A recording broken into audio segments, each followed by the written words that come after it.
Assalamualaikum warahmatullahi wabarakatuh. Halo anak-anakku semua, bagaimana kabarnya? Semoga selalu sehat, luar biasa, Allahu Akbar. Tak terasa, kita sudah masuk ke dalam tema 3, yaitu peduli terhadap makhluk hidup. Kita masuk dalam pembahasan subtema 1, hewan dan tumbuhan di lingkungan rumahku. Hari ini kita akan belajar mengenai pembelajaran 1. Apakah kamu tahu gambar yang ada di samping ini? Ya, ini adalah nasi. Sebagian besar masyarakat Indonesia mengkonsumsi nasi sebagai makanan pokok. Nasi berasal dari beras, dan beras berasal dari padi yang ditanam oleh petani di sawah. Untuk memahami tentang padi, mari kita baca teks berikut ini.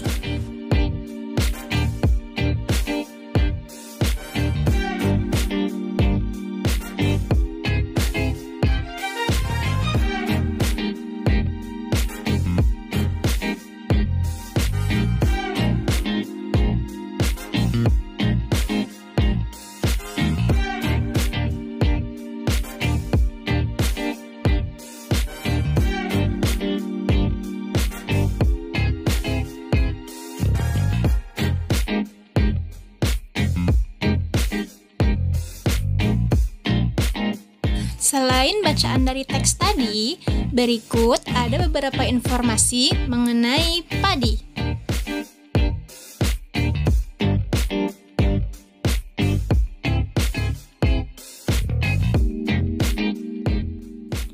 Setelah melihat teks tersebut, kita dapat menyimpulkan pertumbuhan padi seperti pada diagram berikut ini.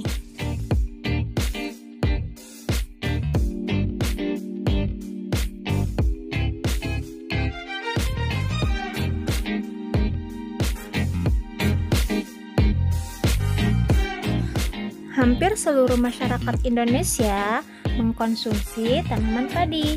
Karena itulah, tanaman padi bisa saja berkurang jumlahnya. Oleh sebab itu, petani harus bisa menjaganya.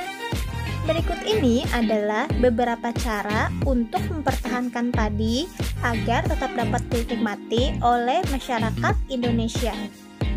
Pertama adalah menjaga bibit agar dapat ditanam kembali. Yang kedua adalah menjaga lahan pertanian. Jangan sampai lahan digunakan untuk kebutuhan lainnya, misalnya dijadikan untuk mendirikan bangunan. Ketiga adalah menjaga kebersihan lingkungan sekitar. Sampah akan menyebabkan banjir. Apabila terjadi banjir, maka tanaman padi tidak akan tumbuh. 4 adalah menjaga saluran air agar bisa tetap mengalir. Karena jika kekurangan air, padi tidak akan tumbuh. Selanjutnya adalah penggunaan beras yang tidak berlebihan. Padi dapat tumbuh di daerah dataran rendah. Apakah kalian tahu karakteristik wilayah lain di Indonesia?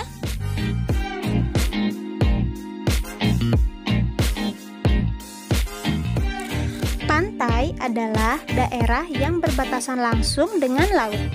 Pantai ada yang landai dan ada pula yang terjal. Pantai yang landai biasanya digunakan untuk objek wisata. Selanjutnya, dataran tinggi. Dataran tinggi adalah permukaan bumi yang ketinggiannya 500 meter di atas permukaan laut. Dataran tinggi biasanya dimanfaatkan untuk peristirahatan, objek wisata, dan usaha perkebunan. Dataran rendah adalah permukaan bumi yang datar dengan ketinggian kurang dari 200 meter di atas permukaan laut. Pada umumnya, dataran rendah berada di sekitar pesisir pantai. Setelah memahami mengenai karakteristik wilayah, mari kita coba untuk membuat pertanyaan. Untuk membuat pertanyaan, kita bisa menggunakan kata apa, siapa, kapan, di mana, mengapa, bagaimana, dan lain-lain.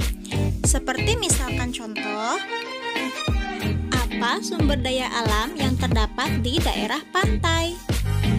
Pada pertanyaan ini, kata tanya yang digunakan adalah kata apa. Coba kalian berlatih membuat pertanyaan dengan kata tanya yang lain.